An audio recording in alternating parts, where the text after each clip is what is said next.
Hello friends, welcome to SAS exam. दोस्तों, as you all know, अपने financial regulations book जो है उसका chapter number 7 loss, wastage and damage to public property के बारे में डिस्कस कर रहे थे, राइट।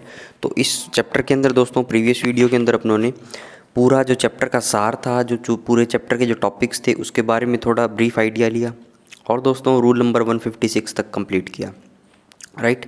तो आज दोस्तों रूल नंबर 157 से अपने स्टार्ट करेंगे, लेकिन उससे पहले दोस्तों ये दोनों पैराज जो प्रीवियस वीडियो में पढ़े थे वो अपने रिवाइज कर लेते हैं, राइट, ताकि चीज़ों को कनेक्ट करने में इजी हो। सबसे पहले देखिए दोस्तों, general conditions to be observed. जब भी दोस्तों लॉस हो जाता है, लॉस का मतलब क्या है? हानि। हानि का मतलब क्या है दोस्तों? पब्लिक प्रॉपर्टी का डैमेज हो गया, राइट। किसी वजह से दोस्तों नुकसान हो गया तो उसको क्या बोलता हूँ मैं? लॉस बोलता हूँ। येस और नो? तो अब देखिए दोस्तों 155 में क्या बोला, in dealing with cases of losses. दोस्तों जब भी आप लॉस के केसेस से डील करोगे, promptitude of action is of paramount importance. दोस्तों सबसे पहले आपको क्या है, उस लॉस पे एक्शन लेना है, इसी की सबसे बड़ी इंपॉर्टेंस है, राइट। जब भी आप लॉस के केसेस से डील करते हो तो आपको प्रॉम्प्टिट्यूड एक्शन मतलब जल्द से जल्द एक्शन लेना ही आपकी क्या है, पैरामाउंट इंपॉर्टेंस है, सबसे ज़्यादा ज़रूरी चीज़ है। In every case of loss shall be pursued vigorously to finality. और दोस्तों जो भी आप केस पकड़ो, जो भी केस आप काम करो लॉस स्टेटमेंट के, लॉस के, तो उसको क्या है दोस्तों, जल्द से जल्द क्या है, फाइनल डेस्टिनेशन तक पहुँचाओ, राइट। केस स्टार्ट हुआ, सारा प्रोसेस पूरा करो और उसको दोस्तों फाइनल चीज़ों तक पहुँचाओ। यस और नो? अगला है दोस्तों, so that adequate action both remedial and disciplinary.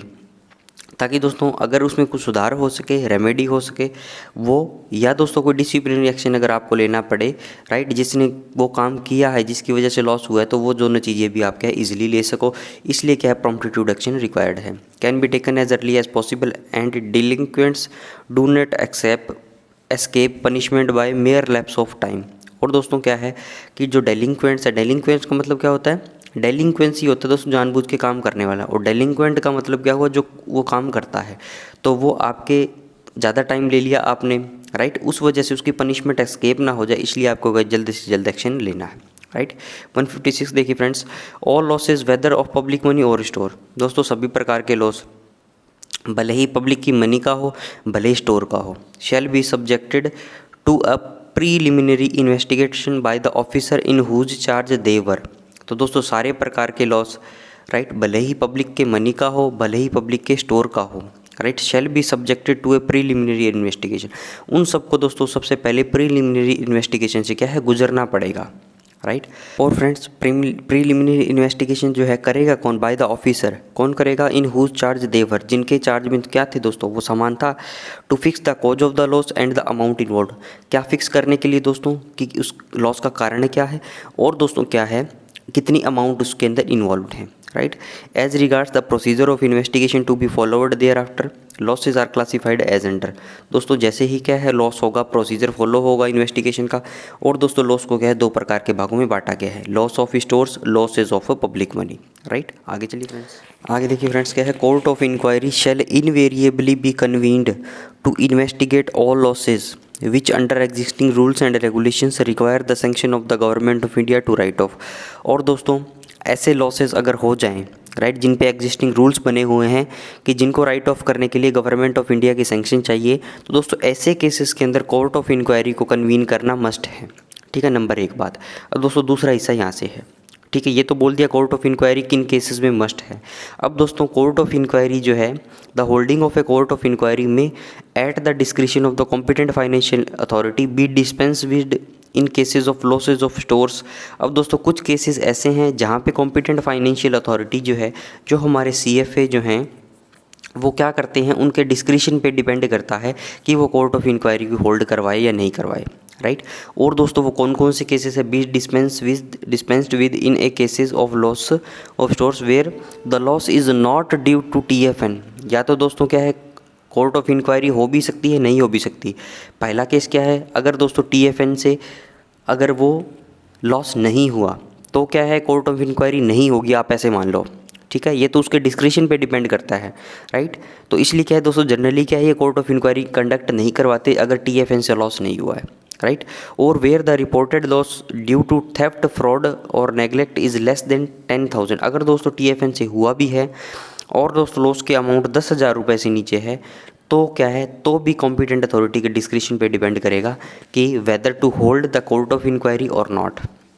Right, तो दोस्तों ये चीज़ें हमने प्रीवियस वीडियो में समझ ली थी, आज भी दोस्तों एक बार और देख लिया क्योंकि काफ़ी इंपॉर्टेंट बातें हैं। अब चलिए दोस्तों 157 पे, when an investigation into a case of loss due to TFN discloses a defect of procedure और सिस्टम। अब दोस्तों कोई भी आप इन्वेस्टिगेशन करते हो, जैसे प्रीवियस पैरा में बताया कि सबसे पहले क्या होगा, प्रिलिमिनरी इन्वेस्टिगेशन होगी, ठीक है, तो उसके क्या है, लॉस के कारणों का पता हमें लगाया जाएगा।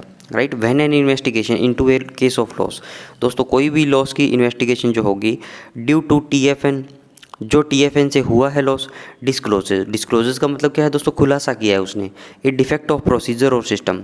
दोस्तों कोई भी प्रोसीजर जो है, प्रोसीजरल लैप्स हुआ है सिस्टम के अंदर, राइट, प्रोसीजर के अंदर, तो उस वजह से क्या है वो टीएफएन का लॉस हो गया, ठीक है, नंबर एक बात। And when irrecoverable debts of unit are attributable to that cause, और दोस्तों जो टीएफएन से लॉस हुआ है, राइट, तो उससे क्या हमें क्या बाद में हुआ है कि ऐसी अमाउंट जो है वो लॉस हो गई, ऐसा दोस्तों सामान लॉस हो गया, राइट, किसी भी पर्टिकुलर यूनिट का कि जो कि इररिकवरेबल है। राइट, दोबारा सुनिए दोस्तों, पहले तो इन्वेस्टिगेशन करी, केस का लॉस का पता लगाया कि टीएफएन से हुआ है, और दोस्तों टीएफएन से जो लॉस हुआ है उससे क्या खुलासा हुआ कि सिस्टम या प्रोसीजर क्या है कुछ फॉलो नहीं किया, उस वजह से क्या है ऐसा नुकसान हो गया।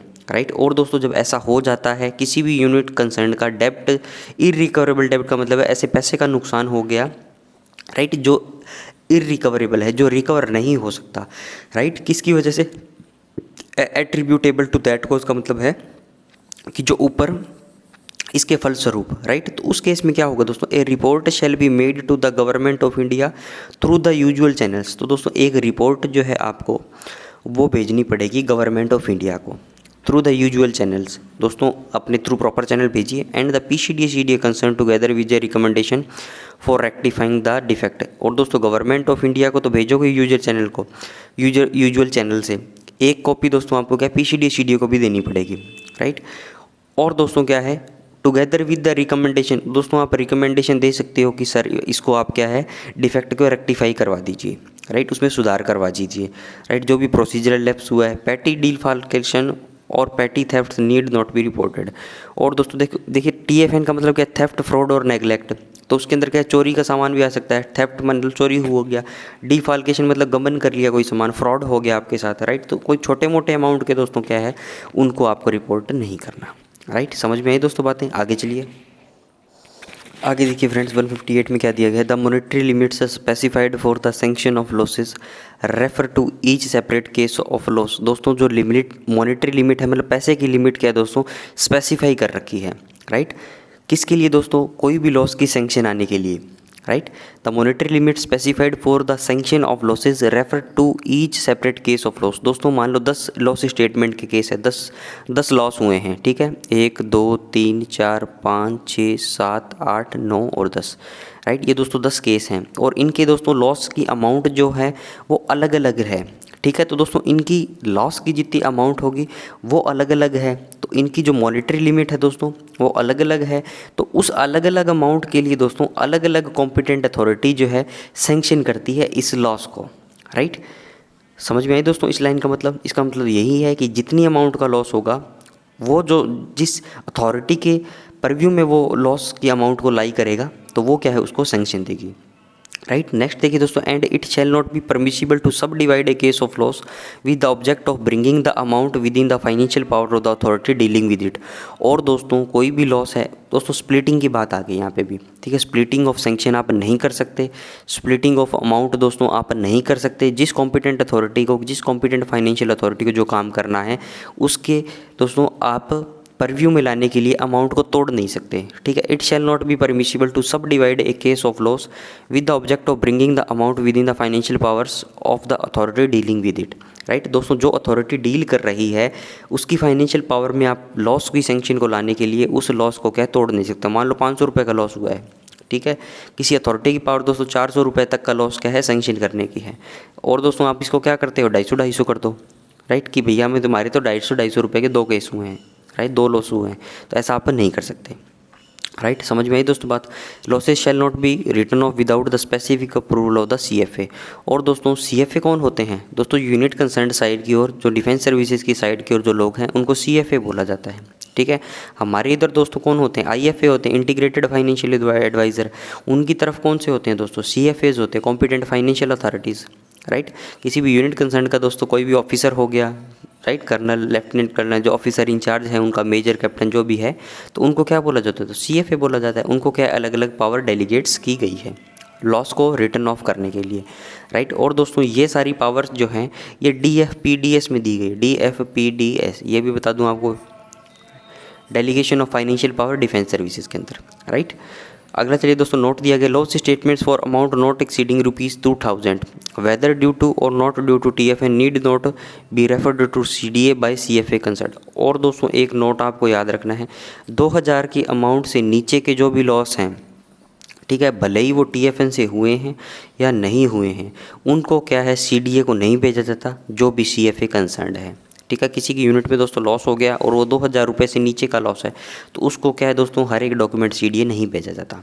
राइट, 159 देखिए दोस्तों, where audit authorities wish to satisfied themselves about the adequacy of disciplinary action in the cases of losses, sufficient facts shall be given to satisfy them that whether whatever action was reasonable or possible has been taken। और दोस्तों जब भी audit authorities है wish करती है, wish का मतलब क्या है दोस्तों, वो डिमांड करती है सेटिस्फाई देमसेल्व्स, कि मतलब वो पूरी गहराई तक उसके लॉस स्टेटमेंट के जा सके, लॉस के जा सके, about the adequacy of the disciplinary action in the case of losses.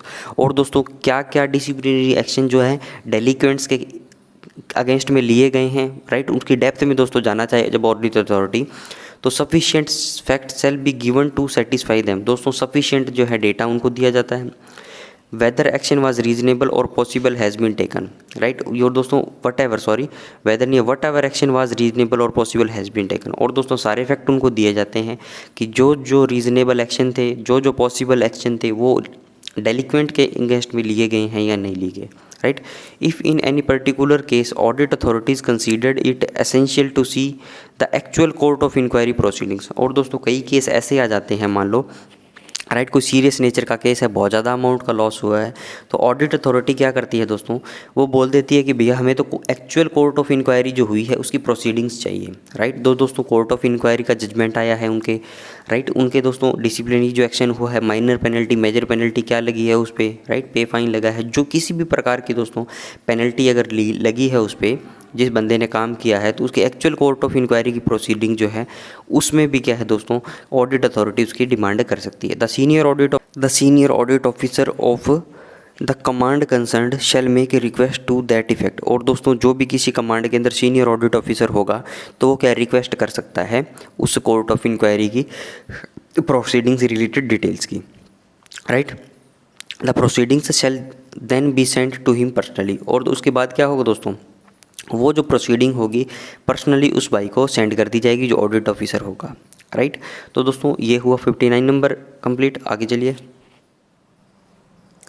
Next देखिए दोस्तों है लॉसेज ऑफ स्टोर्स। अब दोस्तों लॉसेज ऑफ स्टोर जो है 160 पैरा, ये काफ़ी बड़ा पैरा है। राइट, तो दोस्तों आज अपनी कोशिश करेंगे इस 160 नंबर पैरा का 90% हिस्सा जो है कवर कर लें। राइट, अब देखिए दोस्तों 160 नंबर पैरा जो है इससे सवाल नवंबर 2007 के प्रीवियस के SAS एग्जामिनेशन के अंदर पूछे गए हैं। राइट, तो इसके अंदर दोस्तों बहुत सारी कंडीशंस दी गई हैं जब भी स्टोर का जब लॉस हो जाएगा।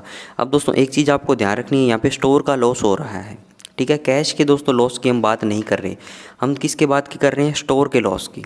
राइट, तो इस चीज़ को आपको जहन में रखना है। एक देखिए दोस्तों 160 नंबर में क्या दिया गया है, all cases of losses shall be reported and investigated in accordance with the procedure laid down in the administrative regulations and instructions of the respective services।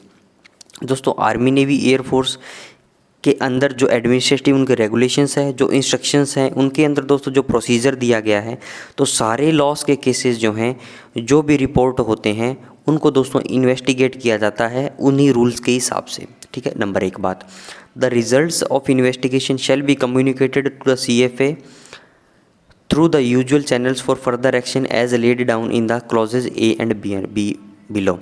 अब दोस्तों क्या है, जो भी इसके रिजल्ट्स आएंगे इन्वेस्टिगेशन के, ठीक है, वो क्या है दोस्तों, कम्युनिकेट किए जाएंगे CFA के द्वारा। ठीक है, CFA communicated to the CFA, दोस्तों CFA के पास वो चले जाएं, कॉम्पिटेंट फाइनेंशियल अथॉरिटी के पास, through the usual channels for further action. उसके बाद दोस्तों सबसे पहले दोस्तों नीचे के लेवल पे मान लो कोई भी लॉस हो गया, ठीक है, यहाँ पे जो अधिकारी होगा दोस्तों वो क्या है, उनकी प्राइमरी जांच कर लेंगे, राइट। और दोस्तों एट लास्ट क्या है, जब जांच कंप्लीट हो जाएगी तो ये सारा तामझाम जो है CFA के पास चला जाएगा। ठीक है। अब दोस्तों CFA क्या डिसाइड करेगा, ये दोनों बातें इसके अंदर दी गई है। If the investigation shows that the loss is not due to TFN, it shall be written off by the CFA after obtaining audit reports from the FA concern, financial adviser concern. अब दोस्तों दो case हैं, ठीक है। अब दोस्तों सारा खेला जो है TFN भैया का है। अब दोस्तों TFN जो है इसी भैया का क्या है, सारा खेला है। मतलब TFN से होगा या नहीं होगा लॉस, सबसे पहले तो आपको ये चीज़ ध्यान में रखनी है, ठीक है। TFN है या नहीं, ये दोस्तों किससे पता चलेगा, प्राइमरी जो इन्वेस्टिगेशन होगी, राइट। तो इसी से तो पता चलेगा दोस्तों। घर पे चोरी हो जाती है तो पुलिस यही तो देखती है, चोरी का केस है, मर्डर का केस है, राइट। घर वालों ने खुद ही तो झूठी रिपोर्ट नहीं दिखा रही, राइट। तो यही चीज़ इसके साथ हो गया कि भैया TFN का केस है या नहीं है। अगर दोस्तों TFN का केस नहीं होता, अगर इन्वेस्टिगेशन ऐसा शो करती है कि ये TFN का केस नहीं है, तो इसके बाद दोस्तों क्या CFA उस लॉस को रिटर्न ऑफ कर देता है, ठीक है। किसके बाद करेगा दोस्तों, जब वो ऑडिट रिपोर्ट ले लेगा फाइनेंशियल एडवाइजर कंसर्न की। अब दोस्तों जब भी लॉस होता है, अगर वो TFN से नहीं हुआ तो यूनिट कंसर्न क्या है दोस्तों, IFA की कनकरेंस उसमें मांगी जाती है। IFA दोस्तों जब भी कनकरेंस दे देता है तो वो लॉस क्या है, राइट ऑफ हो जाता है। नंबर 1 प्रोसीजर बहुत ईजी था, राइट। अब B देखिए दोस्तों, if it is decided that the loss is due to TFN।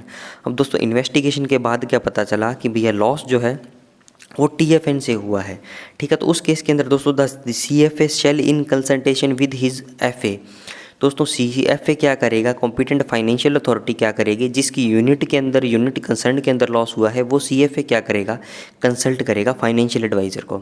वो दोस्तों कौन होते हैं, उसके जो आसपास के डिफेंस अकाउंटिंग सर्कल के अंदर जो IFAs जो हैं वो फाइनेंशियल एडवाइज़र हो सकते हैं। हमारे रीजनल PCDA CDA के अंदर के लोग भी क्या फाइनेंशियल एडवाइज़र हो सकते हैं, राइट।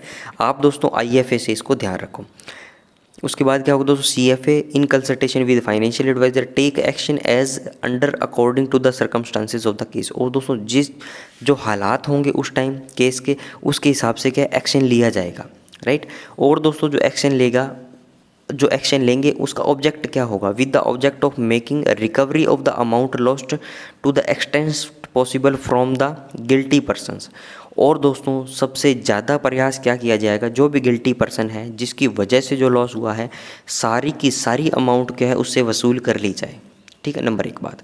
दूसरा देखिए, also from the supervising officer, दोस्तों सुपरवाइजिंग ऑफिसर से भी क्या है वो अमाउंट वसूल की जा सकती है, उसका कुछ हिस्सा वसूल किया जा सकता है। और दोस्तों कब किया जा सकता है, जब if laxity of supervision has facilitated the TFN। जब दोस्तों लेक्सिटी का मतलब है डील देना, बेपरवाही करना। जब दोस्तों वो सुपरवाइज़ कर रहा था उन चीज़ों को, तब उसने क्या है ध्यान नहीं दिया, उसकी नेग्लिजियंस से ये काम हुआ है, राइट। तो जो गिल्टी पर्सन है जिसने एक्चुअलिटी के अंदर दोस्तों लॉस किया है, और जो उसका सुपरवाइजर ऑफिसर है, दोनों पे क्या है पेनल्टी लग सकती है। किसकी दोस्तों, मॉनेटरी पेनल्टी। सारी अमाउंट जितनी भी लॉस हुई है वो सारी रिकवरी करवा सकते हैं, राइट। समझ में आई दोस्तों बातें, आगे चलिए। अब देखिए दोस्तों 160 नंबर पैरा में पहले अपनों ने पढ़ लिया कि भैया जब भी लॉस क्या है रिपोर्ट होगा, राइट, तो उसके अंदर सबसे पहले दोस्तों क्या है इसकी इन्वेस्टिगेशन होगी, ठीक है। और दोस्तों इन्वेस्टिगेशन कैसी होगी, जो डिपार्टमेंट के रूल्स रेगुलेशन रिस्ट्रिक्शंस जो दिए गए हैं आर्मी नेवी एयरफोर्स के, ठीक है। इसके बाद दोस्तों क्या है, वो जो भी लॉस हो गया उसको दोस्तों कम्युनिकेट किया जाएगा CFA को, राइट। और दोस्तों इन्वेस्टिगेशन के अंदर अगर ऐसा हुआ कि अगर loss not due to TFN है, ठीक है, तो दोस्तों CFA क्या करेगा, फाइनेंशियल एडवाइज़र की कंकरेंस लेके उसको क्या राइट ऑफ कर देगा, ठीक है। B नंबर पॉइंट दोस्तों अपनों ने पढ़ा था, अगर लॉस TFN से हुआ है तो दोस्तों क्या है उस पर क्या है एक्शन लिया जाएगा, राइट। और दोस्तों एक्शन क्या लिया जाएगा कि लगभग दोस्तों जितना पॉसिबल हो सके सारी अमाउंट जो है जितना भी लॉस हुआ है वो जो गिल्टी पर्सन है या उसका सुपरवाइजिंग ऑफिसर जो है उनसे वसूल कर ली जाए, राइट। उसी दोस्तों B नंबर पॉइंट के अंदर TFN जो लॉस हुआ है उसी के अंदर दोस्तों 1 2 3 4 पॉइंट दिए गए हैं, राइट, अलग अलग सर्विस के लोगों के लिए। अगर दोस्तों जो पर्सन रिस्पॉन्सिबल है वो आर्मी नेवी एयरफोर्स का एक्ट का है, उस पर लागू होते हैं, army navy air force act, right. तो दोस्तों क्या क्या एक्शन लिए जा सकते हैं। नेक्स्ट दोस्तों 2 नंबर पढ़ेंगे, अगर दोस्तों वो गवर्नमेंट सिविलियन गवर्नमेंट सर्वेंट है, ठीक है, सिविलियन है वो, राइट, आर्मर्ड पर्सोनल नहीं है, तो अलग उसकी चीज़ें होगी, राइट। दोस्तों 3 नंबर इसके अंदर पढ़ेंगे कि जो गवर्नमेंट सर्वेंट नहीं है, ठीक है, तो उस केस के अंदर क्या क्या चीज़ें होगी, राइट। तो ये दोस्तों ये तीन चीज़ें आज अपनी कंप्लीट करेंगे। तो सबसे पहले देखिए दोस्तों, if the person responsible are subject to army navy air force act, right. दोस्तों आर्मी नेवी एयरफोर्स एक्ट अगर लागू होते हैं, डिफेंस पर्सनल है वो, राइट, तो उस केस में दोस्तों ही मतलब क्या है, जो कॉम्पिटेंट अथॉरिटी, जो कॉम्पिटेंट फाइनेंशियल अथॉरिटी में allow but can not compel. दोस्तों क्या है, जो कॉम्पिटेंट अथॉरिटी है वो अलाउ कर सकती है लेकिन दोस्तों मजबूर नहीं कर सकती। क्या करने के लिए, the individual concern to make good the loss in whole or in part. To make good दोस्तों एक फ्रेजल वर्ब है, इसका मतलब है अच्छा बनाना या उसमें सुधार करना, राइट। दोस्तों जो भी लॉस हुआ है, ठीक है, तो जो कॉम्पिटेंट अथॉरिटी है वो बोल सकती है कि भैया इसको सुधार दे तूँ, इसका काम कर ले तूँ, राइट। दोस्तों मजबूर नहीं कर सकते किसी भी इंडिविजुअल कंसर्न को। अगर लॉस दोस्तों TFN से हुआ है, राइट, ये आपको बात ध्यान में रखनी है क्योंकि B नंबर पॉइंट पढ़ रहे हैं और B नंबर के अंदर दोस्तों TFN का ही जिक्र था, राइट, जो अभी प्रीवियस स्लाइड में था B नंबर पॉइंट, ये सुनो। अब दोस्तों डबल B देखिए, पहला एक्शन तो ये हो गया, ये कंप्लीट हुआ हमारा। He may initiate action to effect recovery in whole in or in part. He मतलब दोस्तों क्या है, जो कॉम्पिटेंट फाइनेंशियल अथॉरिटी है, राइट, वो क्या करेगी दोस्तों, इनिशिएट कर सकती है एक्शन, क्या करने के लिए, to effect recovery in whole or in part from the pay and allowances of the individual concerned as penal. दोस्तों क्या है, पीनल का मतलब क्या होता है, दंडात्मक कार्यवाही, दंड के रूप में दोस्तों क्या है, जो कॉम्पिटेंट अथॉरिटी है वो रिकवरी कर सकती है जितना भी लॉस हुआ है, या तो उसका पूरा भाग, या तो पूरा लॉस, या उसका कुछ हिस्सा। कहाँ से दोस्तों, पे एंड अलाउंसेस से, जिस इंडिविजुअल ने क्या किया है वो लॉस के लिए जो जिम्मेदार है, राइट। या दोस्तों ये हो गया। दूसरा है authorised deductions under the service act और रूल्स एप्लीकेबल, या दोस्तों जो भी सर्विस एक्ट उसको अलाउ करता है, ऑथोराइज करता है डिडक्शंस, वो चीज़ें कर सकता है। डबल C देखिए दोस्तों, डबल A हुआ, डबल B हुआ, अब डबल C देखिए, he may take disciplinary action against the individual concern. दोस्तों ही मतलब जो कॉम्पिटेंट फाइनेंशियल अथॉरिटी है वो क्या कर सकता है दोस्तों, कॉम्पिटेंट अथॉरिटी है वो क्या कर सकते हैं दोस्तों, डिसिप्लिनरी एक्शन ले सकते हैं जो भी इंडिविजुअल होगा, राइट। और in cases where such action requires the order of the higher authority may submit such cases for orders together with his recommendation. और दोस्तों मान लो उनके परव्यू में आता होगा वो डिसिप्लिनरी एक्शन लेना, राइट, तो वो क्या कर देंगे दोस्तों, उस पर एक्शन ले लेंगे। अगर दोस्तों उनकी हायर अथॉरिटी के परव्यू में आता है वो, राइट, कुछ भी प्रकार के एक्शन लेना, तो अपनी रिकमेंडेशन के साथ क्या है, हायर अथॉरिटी को केस को ट्रांसफ़र कर देंगे, राइट। डबल D देखिए दोस्तों, after he has taken action or has decided not to take action.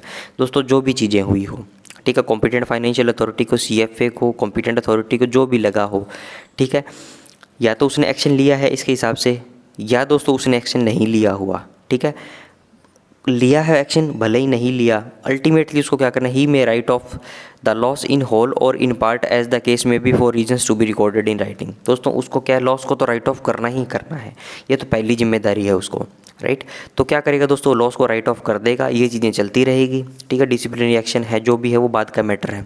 एक बार दोस्तों वो लॉस को राइट ऑफ कर लेगा और दोस्तों उसका पूरा हिस्सा या उसका कुछ हिस्सा राइट ऑफ कर देगा, और फ्रेंड्स क्या करेगा वो, उसके रीजंस क्या है रिकॉर्ड कर देगा कि मैं किस वजह से ये चीज़ें कर रहा हूँ, राइट। भले ही डिसिप्लिनरी क्या कार्रवाई चल रही हो, भले ही उसके खाते से लॉस की अमाउंट रिकवर हुई हो या नहीं हुई हो, लेकिन दोस्तों हमारे अकाउंट से क्या है, ये चीज़ें हमें रिफ्लेक्ट नहीं करवानी बहुत ज़्यादा टाइम तक, लॉस स्टेटमेंट, राइट।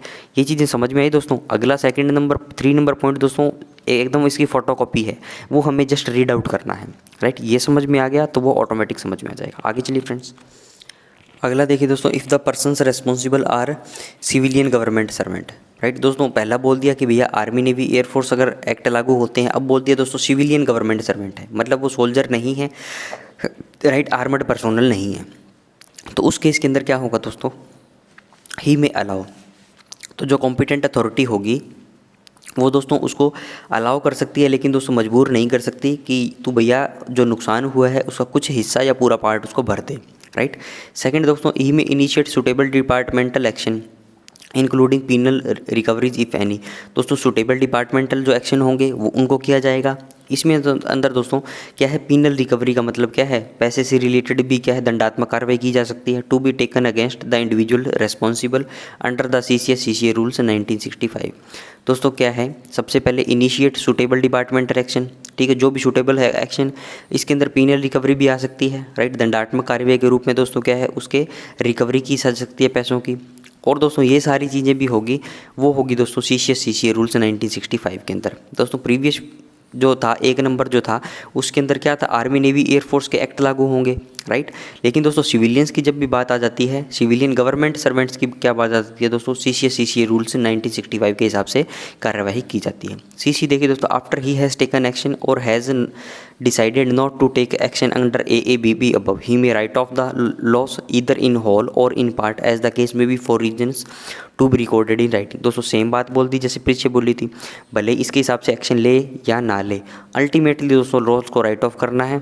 और दोस्तों जब लॉस को राइट ऑफ करता है तो उसके नीचे रीजंस भी क्या है राइटिंग के अंदर रिकॉर्ड करने हैं, राइट। DD देखिए दोस्तों, ही में institute legal proceedings against the persons responsible in A court of law with the sanction of the competent authority.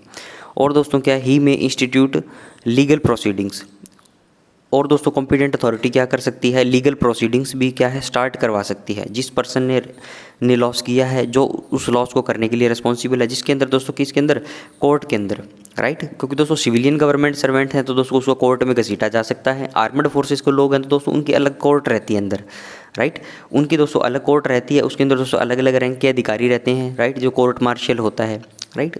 दोस्तों सिविलियंस की जब बात आएगी तो बाहर वाली कोर्ट के अंदर हम क्या घसीट सकते हैं उसको। Responsible in a court of law with the sanction of the competent authority, right, जो भी कॉम्पिटेंट अथॉरिटी सैंक्शन देगा उसके हिसाब से क्या सारी कार्यवाही की जाएगी कोर्ट के अंदर, राइट। कोर्ट के अंदर ले जाओ उसको, उस पर दोस्तों लीगल चार्ज लगा के कोई भी जो धारा लगती है, राइट, जो भी दोस्तों नुकसान हुआ है तो उससे रिलेटेड प्रोसीडिंग को क्या है चलवा सकते हो, राइट। ये हुआ दोस्तों 2 नंबर कंप्लीट। आगे चलिए, आगे देखिए दोस्तों 3 नंबर में क्या दिया, if the person responsible are not government servant. अब दोस्तों कई लोग क्या है ठेके पे रखे जाते हैं, कॉन्ट्रैक्ट बेस पे रखे जाते हैं, और वो दोस्तों गवर्नमेंट सर्वेंट नहीं होते। कोई डिफेंस सर्विसेज के अंदर भी बहुत सारे ऐसे लोग मिल जाएंगे आपको जो गवर्नमेंट सर्वेंट नहीं है लेकिन वो डिफेंस के लिए काम कर रहे हैं, राइट, कॉन्ट्रैक्ट बेस्ड हैं वगैरह जो भी बातें हैं, राइट। तो उस केस में दोस्तों क्या होगा, उन पे अगर लॉस हो जाता है, अगर वो लॉस कुछ कर देते हैं तो क्या क्या चीज़ें हो सकती है। He may allow but can not compel the individual concern to make good the loss in whole or in part if the loss is make good. पहली बात तो ये बोल दी दोस्तों, अलाउ कर सकता है बट मजबूर नहीं कर सकता कि लॉस की भरपाई कर या ना कर, right. If the loss is made good in part he may sanction the write off the balance for reasons to be recorded in writing. और दोस्तों अब जो भी लॉस हुआ, अगर मान लो इंडिविजुअल कंसर्न ने उसकी भरपाई कर दी तो क्या है दोस्तों, जो कॉम्पिटेंट अथॉरिटी है जो उसको राइट ऑफ कर देगी, ठीक है। और दोस्तों write off the balance for reasons to be recorded in writing, और दोस्तों सारा जो राइट ऑफ कर दिया लॉस मान लो, और उसके नीचे क्या है रीज़न लिख देगी वो, ठीक है। ये तो इजी बात थी। बी नंबर देखिए दोस्तों, he may write off the entire loss for reasons to be recorded in writing. दोस्तों पूरा लॉस भी क्या है राइट ऑफ कर सकती है, राइट, बिना कोई कार्रवाई किए। तीसरा, ही में institute legal proceeding against the persons responsible in a court of law. दोस्तों क्या है, लीगल प्रोसीडिंग चलाई जा सकती है कोर्ट के अंदर with the sanction of the competent authority in accordance with the recognised procedure as laid down in the administrative regulations orders. दोस्तों डिपार्टमेंट के जो रूल्स रेगुलेशंस हैं उसके हिसाब से क्या है कॉम्पिटेंट अथॉरिटी सैंक्शन देगी, इसके बाद क्या है उस पर लीगल प्रोसीडिंग चलाई जा सकती है, राइट। एनी वन और more of the above courses of action may at the description of the competent authority B taken against the person responsible. और दोस्तों इनमें या तो एक एक्शन ले लो या दोनों एक्शन ले लो, तीनों एक्शन ले लो, जो भी होगा ये सारा काम जो है कॉम्पिटेंट अथॉरिटी के डिस्क्रिप्शन पे किया जाएगा, राइट। तो ये हुआ दोस्तों 3 नंबर कंप्लीट। आगे चलिए, आगे देखिए दोस्तों एक नोट दिया गया है इस पैरा के अंदर, for the purpose of the above rule. दोस्तों जो अपनों ने ऊपर रूल पढ़ा है, ठीक है, तो उसके अंदर दोस्तों the CFA will be determined with reference to the gross loss. अब दोस्तों ही बार बार उसमें अंदर प्रोनाउन का यूज़ किया गया था, ठीक है, तो वो दोस्तों किताब वाला CFA भी लिख सकता था, कॉम्पिटेंट अथॉरिटी भी लिख सकता था, लेकिन उसने क्या नहीं लिखा, ही मतलब छोड़ दिया कि हाँ कॉम्पिटेंट अथॉरिटी होगी, कॉम्पिटेंट फाइनेंशियल अथॉरिटी होगी। तो दोस्तों जो भी अथॉरिटी होगी उसके अंदर वो डिटरमाइंड किया जाएगा कि कौन होगी, वो ग्रॉस लॉस जितना हुआ है, राइट। अब दोस्तों ग्रॉस लॉस आ गया, ग्रॉस लॉस एक दोस्तों आएगा इसके अंदर शब्द नेट लॉस, ठीक है। दोस्तों आपकी ग्रॉस इनकम होती है, आफ्टर डिडक्शन आपको नेट इनकम मिलती है, ठीक है, टैक्स वगैरह काट के जो भी XYZ जो एक्सपेंडिचर होंगे, राइट। तो ऐसे ही दोस्तों ग्रॉस लॉस हुआ है मान लो 10 लाख रुपए का, ठीक है। तो 10 लाख का दोस्तों लॉस हो गया मान लो, तो जो जिस ये 10 लाख के हिसाब से क्या CFA डिसाइड होगा, ऐसा नहीं है 10 लाख का लॉस हो गया तो जो ऑफिसर इंचार्ज होगा उसको बना देंगे, राइट। तो दोस्तों 10 लाख का लॉस है तो CFA जो है 10 लाख के हिसाब वाला होगा। पहली बात तो ये बोल दी। दूसरा देखिए, the net value of the loss in a loss statement to be actually return of by the CFA। अब दोस्तों नेट वैल्यू का मतलब क्या है, पहला तो ग्रॉस लॉस हो गया, ठीक है, 10 लाख का ग्रॉस लॉस। अब दोस्तों कुछ हिस्सा जो है, जो इंडिविजुअल गिल्टी था उसने भर दिया, मान लो 3 लाख रुपए भर दिए, ठीक है। तो अब कितना बचा, 7 लाख रुपया, ठीक है। अब दोस्तों ये 7 लाख जो है वो एक्चुअली में रिटर्न ऑफ किया जाएगा CFA के द्वारा, ठीक है। The net value of the loss in a loss statement to be actually return of by the CFA, right. और दोस्तों ये नेट वैल्यू कब अराइव होगी, will be arrived at after deducting recovery if any made from the individual concern. और दोस्तों ये क्या है, रिकवरी डिडक्ट करने के बाद क्या है, नेट वैल्यू निकलेगी। Whether such recovery is in the nature of a penal deduction और अदरवाइज। दोस्तों किसी भी रीजन से भले ही उसने 3 लाख रुपए भरे हैं, या तो उसको पीनल डिडक्शन मिला है, उसके पेड अलाउंसेस से काटे गए हैं, या कोई अदर रीज़न से उसने पैसे भर दिए, तो दोस्तों जो नेट वैल्यू बनेगी 7 लाख रुपया, वही क्या है CFA उसको रिटर्न ऑफ करेगा, राइट। तो ये हुआ दोस्तों पैरा नंबर 160 जो था उसका आधा हिस्सा, राइट। अगला दोस्तों कुछ एक्सेप्शन दिए गए हैं, राइट। ये दोस्तों अपने नेक्स्ट वीडियो के अंदर डिस्कस करेंगे। और दोस्तों रूल नंबर 161 162 भी कंप्लीट करने की कोशिश करेंगे, राइट। तो आज का वीडियो दोस्तों ये रैप अप करता हूँ। वीडियो को लाइक करें दोस्तों, कमेंट जरूर से किया करो ताकि फीडबैक मुझे मिलता रहे। Thanks for watching, have a nice day.